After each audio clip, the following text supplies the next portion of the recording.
Greetings, comic friends. I have a problem. This isn't news to anyone who watches my channel.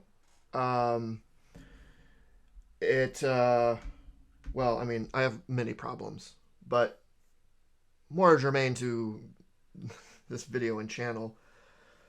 Um, the so I bought some stuff this weekend. Um, I had I I had that sweet sweet con money just sitting there. Like, what are you gonna do with me? Are you gonna do something smart and save it, or invest it, or anything other than just turn around and buy dumb stuff? Well, you know me. That is my problem. It lined up very nicely or poorly, depending how you look at it, that one of my comic shops this weekend is celebrating their 30th anniversary. Krypton Comics, congratulations, with a 30% off everything in the store sale. 30% off. Oh boy, here we go. So that definitely happened.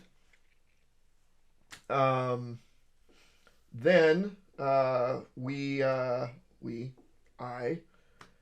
have been meaning to go to Barnes and Noble looking for a manga that I wanted, and they didn't have it, unfortunately, but they did end up having something else that I'd like, so I picked that up. And then went to my other comic shop, Legend Comics and Coffee, who just very recently had a grand reopening in a new space. That's great. And I went to just kind of hang out, and the friend that I play Lorcana with lives in the area, so you know what?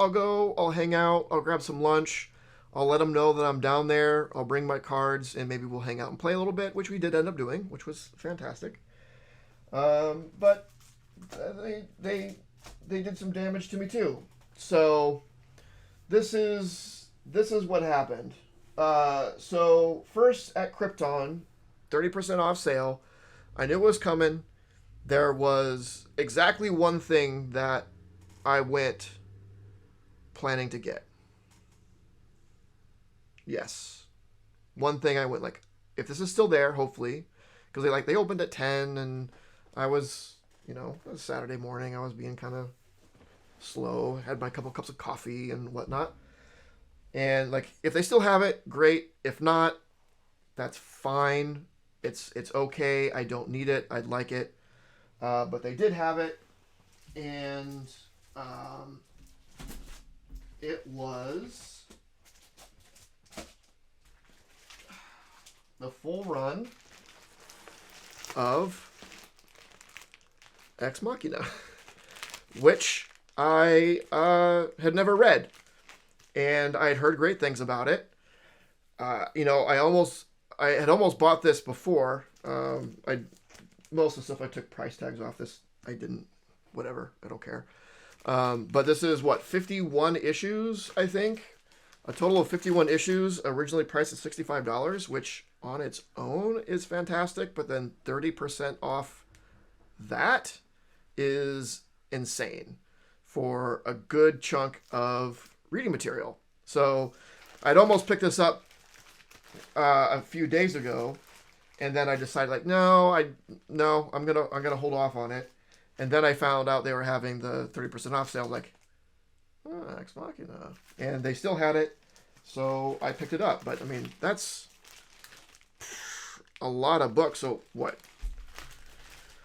10% is 6.5. 20% is twice that. So 13.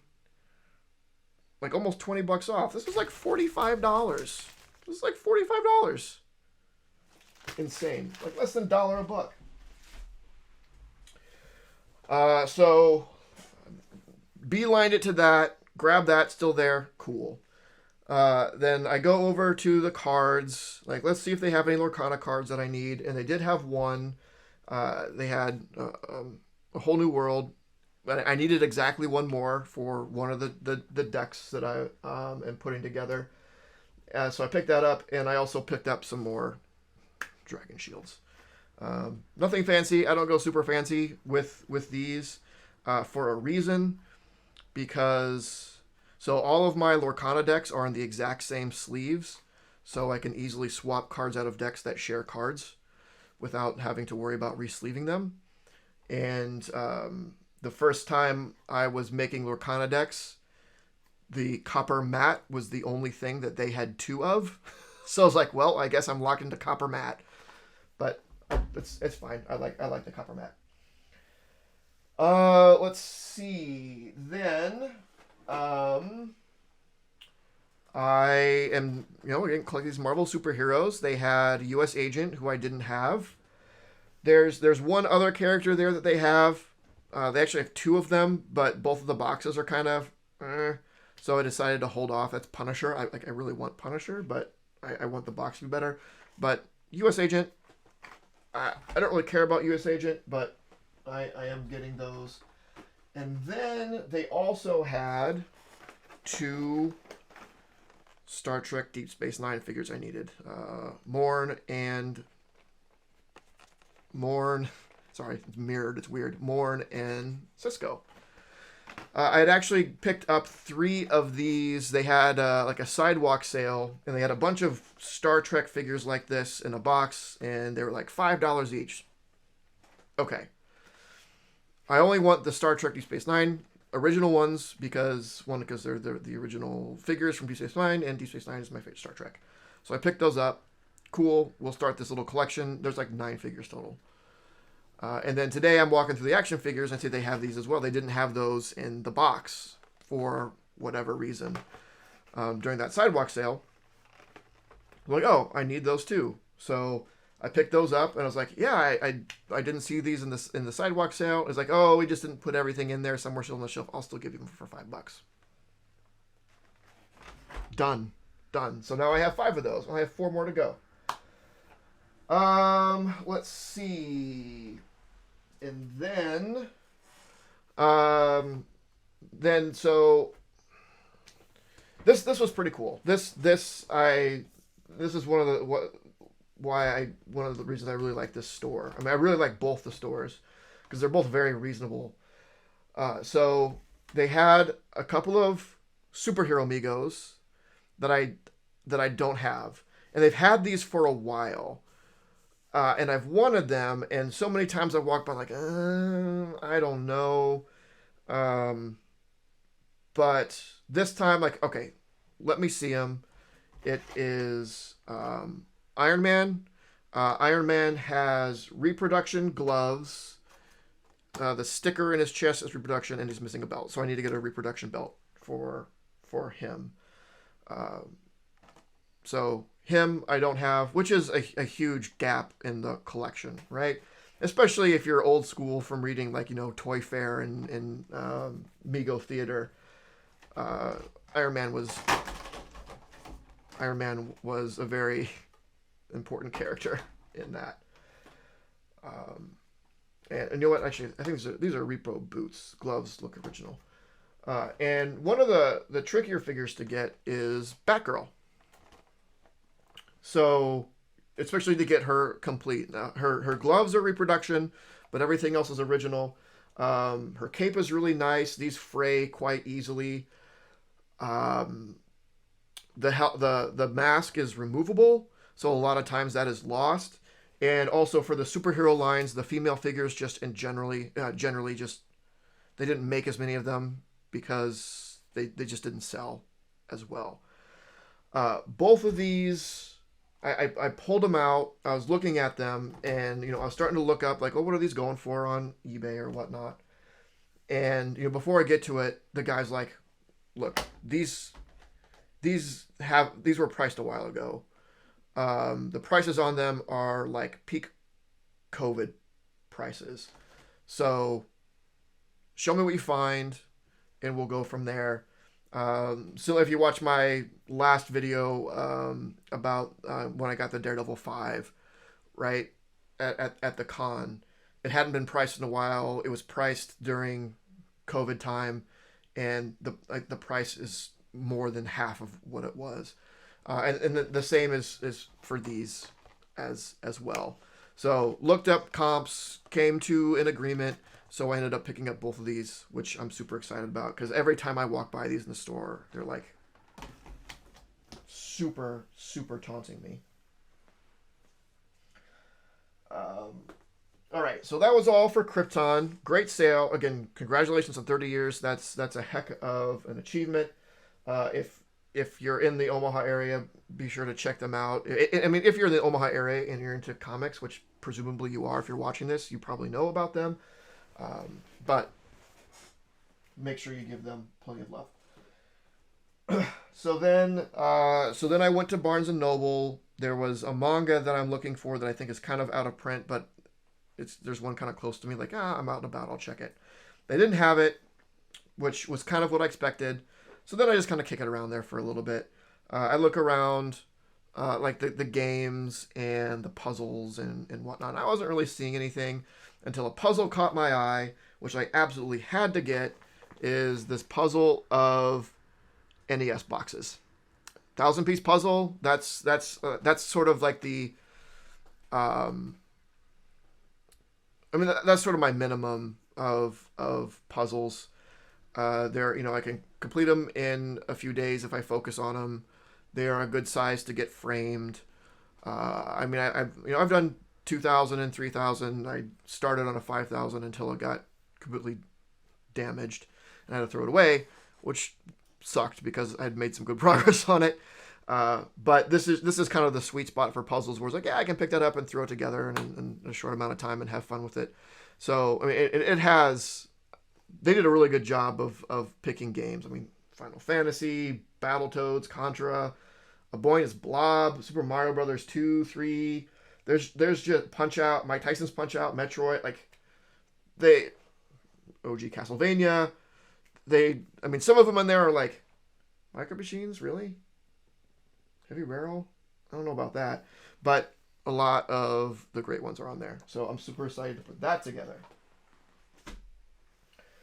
So then I head to Legend Comics and Coffee, and that was a known. There was stuff there that I knew that I was going to pick up, because the last time I was there at their grand opening, they're all friends of mine. My friends that work there were closing down, so I was just kind of hanging out while they were closing down because it's out in a place where there's like bars and restaurants. So like, let's hang out for a bit and then go get a drink or whatever. So as they're closing down the register, I find that they have, since their new place has more space, they expanded or found a bunch more sets that they put together. And I mean, I love my sets. Ex Machina. It's like, here it is. Here you go. Don't get me wrong. Sometimes for a series, like, I love the chase and finding stuff, but a lot of times it's nice to have, like, here it is. I can read it whenever I want to. It's probably not going to be until 20 years from now with the backlog that I have, but it's good to just have the whole thing. Here you go. I don't have to maintain, 50 lists of little things I'm searching for to fill in series. It's just, it's too much for me anymore. So I love sets. So I found a bunch of sets, and I said, put these aside. I know you close the register down. Next time I'm in, I'll pick them up. So I knew I was getting those. And then also last time I was there, I was looking through board games, and I'm always on the lookout for good solo games. I like being able to sit down, focus on, a board game, not doing TV, not doing video games, whatever, just have fun playing a solo board game.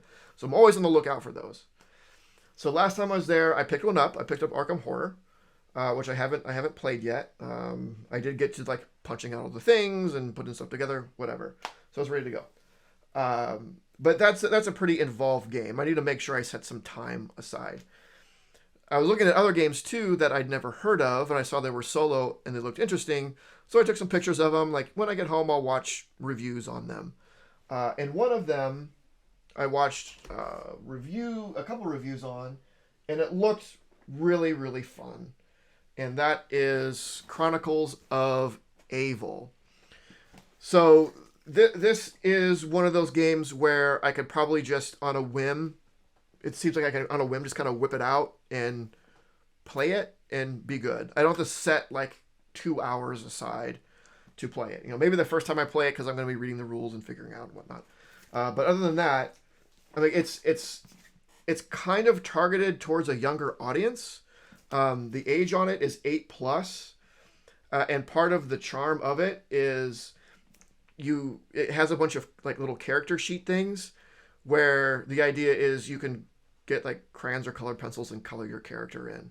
And it's a very tactile game where when you get like armor and shield and stuff like that, you like put it on your character and it slots in, and you have a backpack that it doesn't have like a number limit. It's like if you can fit the tokens of the stuff that you are trying to hold in the backpack area, you can carry it. So you have to like move things around and make it whatever. But basically, it's kind of a tower defense type game, similar to what's that tower defense game? I've played it with friends a couple times. I can't remember the name of it. But one of the reviews that I watched, like, it compared it to that, and they're like, we like this much better. It's a little bit different, whereas is it Tower Frenzy, Tower something, where you basically just have the tower and swarms of things are coming at it, and you do things to fend them off. Whereas this, you have a castle that's your home base, but you go out, your character goes out and sort of does things and is killing characters, monsters, and collecting stuff that helps bolster your castle to fortify it and things like that. It seemed really, really interesting and to have a lot of charm. And the reviews that I watched, like this just looks like fun. Like it looks like something they can just pick up easy and simple. Because I like all kind. I like something that's in depth when I feel like something in depth, and sometimes like let's just pick something up that's fun. So I picked that up, and they also had like a little expansion-y thing for it. I think this is just mostly additional items post like armor. Let's see. And there's some other stuff in there. I guess there's some different spaces, different tiles, a different main bad guy, and it looks like they added the concept of allies. So it doesn't seem like much. It's just a little bit of cardboard, but it looks like it adds quite a bit to the game. And it was priced at like $6 for throw that on too. And then we get to the sets. Oh boy. So when it comes to getting sets, like I like getting sometimes stuff that literally no one else is going to get. Like I'll read it, and it's I think this is all Marvel, maybe some DC in there somewhere. Yeah, there's at least one DC in there. The biggest one is DC, but I think the rest are Marvel, just like limited series. One's Epic, which is technically Marvel. But stuff that, some of it is hero stuff, and some of it is less so. But I like that kind of stuff. I like the stuff that's not hero stuff that comes out from Marvel and DC. So I like picking those up to read because it's just something a little bit different. So, and all the prices are on these too, but I didn't like I'm gonna take them out of this bag and bag and board them. So I'm not gonna waste the time taking the sticker off of them. So the Sword of Solomon Kane. No idea what that's about, but it was $8. Fine. That's a 6-issue mini. Jack of Hearts. Loved Jack of Hearts in the most recent She-Hulk, the Rainbow Rowell's She-Hulk. Thought, yeah, I'll read more up on Jack of Hearts. It's a 4-issue limited. Kitty Pryde and Wolverine. Kitty Pryde, along with Colossus, my favorite mutants. So, and they have a dynamic that I think is very, very interesting. All the way back from Days of Future Past. This one, it was like it's $6, whatever. Rawhide Kid. Western stuff can be fun. I've read some Western stuff that I've enjoyed, so I'll pick up a Marvel Western. Storm and Ileana Magic. thought it could be interesting. Did I miss something? I'm missing something. There it is. There it is. So, Hercules, Prince of Power. Because, again, Hercules, cool. Why not? I think that's the first volume. And then they also had the second volume, so I picked that up as well. Got the Swashbuckling Nightcrawler limited series. And this one, like, I have no idea what this is. It's what, like, I think it's more than 8 issues. Maybe it's just 8 issues. Yeah, it looks like it's 8 issues. The Marvel's Epic imprint, Time Spirits? I have no idea. But it looks like we have some Native Americans, at least one Native American, and so this takes place during that time, or maybe it's just they're there because they're time spirits. I don't know. And there's some weird eyeball thing, like, we'll see what that's about. Whatever. And then the last one that I got is a DC one. It's the 21 issues of Teen Titans Spotlight, where what I believe this is each issue is just sort of a standalone story on a Teen Titan, which I think is fun. These things like that are easy to read, where each issue is definitely like, it's just a one-shot story about a character, go. And I haven't read much, if really at all, of this era of Teen Titans. This is the George Perez era of Teen Titans, or Wolfman, and at least this first one is by Wolfman. I don't know about the others because I haven't cracked it open yet, but seemed, $30 for 21 issues seemed like a pretty good deal. So yeah, I ended up with, including what I got from Krypton, that many comics worth of, sets worth of comics, however you want to say it. Ugh. So it was a day. I'm happy with everything I got. I don't have any regrets, but it definitely all added up at the end. I'm excited for all of it. I get to put this card in my deck. I get to put these up back with the other Amigos. I hope I have a couple extra stands. The carded figs, I get to somehow figure out how to add them to the stack I have. I got to bag and board all these comics. I got to work on this puzzle, this new game. So much fun stuff. I'm so excited. So excited. Also, while I'm at it, I may as well. A couple of things came in the mail yesterday. Ooh.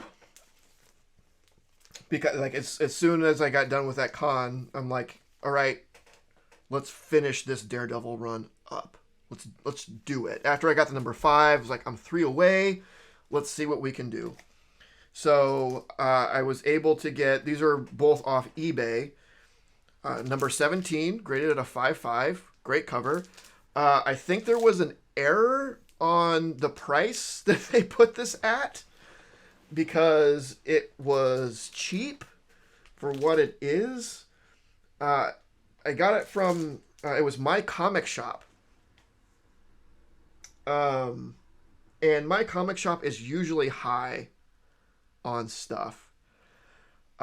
They had this graded 5.5 at a number, which was, I thought, was really good. They had a graded, both CGC, they had a graded 4.5 for more. I'm like, are you okay, My Comic Shop? Have you been drinking? And I think they had, or was it raw? It might have even been a raw. Was they estimated at 4.5? That was more. But they also had a raw. I know they had at least one raw estimated lower grade that they priced higher than the 5.5 graded one. And this is part 2 in the Daredevil Spidey number 16 and 17 was featuring Spider-Man. So this one goes typically for a little bit more than like those kind of around it because it has Spider-Man. But I was like, I mean, if I took off the price of grading, because I would have graded if I got this raw, I'd grade it anyway because I have my 16 graded and have this graded and have them side by side. It would be really cool. So I'm going to grade it anyway. So if I deduct that off of the price they listed, thinking, take that $30 off or whatever, which means like I'm essentially buying this book raw for what's left over. Like that's really good, like really, really good. So I don't know what happened there, but I'm like, burp, burp, buy it now, dunzo. And then I also picked up a very nice looking number 10. So this is also on eBay. They had it up there as buy it now, make an offer. I made an offer. They accepted it. So there's not much to that story, but it's a nice looking 10. It's the first appearance of the Animen. So that just leaves one left. I need number 6, and I couldn't find a reasonably priced number 6 in the condition that I wanted. So I'm like, it'd be nice if I could finish this right now and not have to worry about it, but there's no rush. They're gonna be around. I'll get it eventually. I didn't want to pay any of the prices that were being asked. They just all seemed too much. But that will be the last one that I need. And it is a little higher one because it's the last appearance, the last usage of his yellow costume. So that's why there's a little demand about it. But I think that demand, I think a lot of sellers are inflating that demand, right? It's the last yellow costume. It's not the first red costume. Like, there you have something, but the last yellow costume doesn't, hey, first red costume. Speak of the devil. Boom, right there. But last yellow costume, it doesn't, I don't know. It's probably a little bit about because, the Daredevil show that's going to be coming out, he's wearing the yellow costume or whatever. It's like, well, then first appearance of the yellow costume. But last appearance of the yellow costume. I mean, but that's Daredevil 1. But last appearance of the yellow costume, that doesn't seem like it should be that big of a deal. So I think a lot of sellers are trying to inflate that, and you see that in like the buy it now listings. But if you go and you look at sold auctions where there are actual bids, you can see that like I don't think people care as much as you think they do. So I'll either wait for that to sort of adjust to once they figure out that like they're overpriced, or try to catch an auction or something. I don't know. It'd be nice to get that last one just to call it done, but I'm not gonna vastly overpay for it just to get it done. Unlike I did with some stuff when I was completing Amazing Spider-Man, because that was at the point where prices were like starting to really, really spike, and I was like, I got to get this taken care of now, because they kept going up, and who knows if at the time I don't know if they're going to hold, right? Maybe they just go back up and they stayed up there. You don't know if they're going to come back down, and I didn't want to risk it and say like, yeah, I can pay what I think is maybe a little bit too much for it now, or I can pay way too much for it later. So I overpaid for some of those, especially in hindsight, but 2020. But yeah, that's it. So yeah, over the last couple days, hachi machi, I got a lot of organizing to do, a lot of fun organizing. I'm super excited about it. But yeah, it was heck of a weekend. But that's it. Let me know your thoughts. Like, comment, subscribe, all of that. And of course, don't forget to make yours Titan. This video was brought to you by Titan Comic Pressing. Follow us on Facebook and Instagram at Titan Comic Pressing LLC.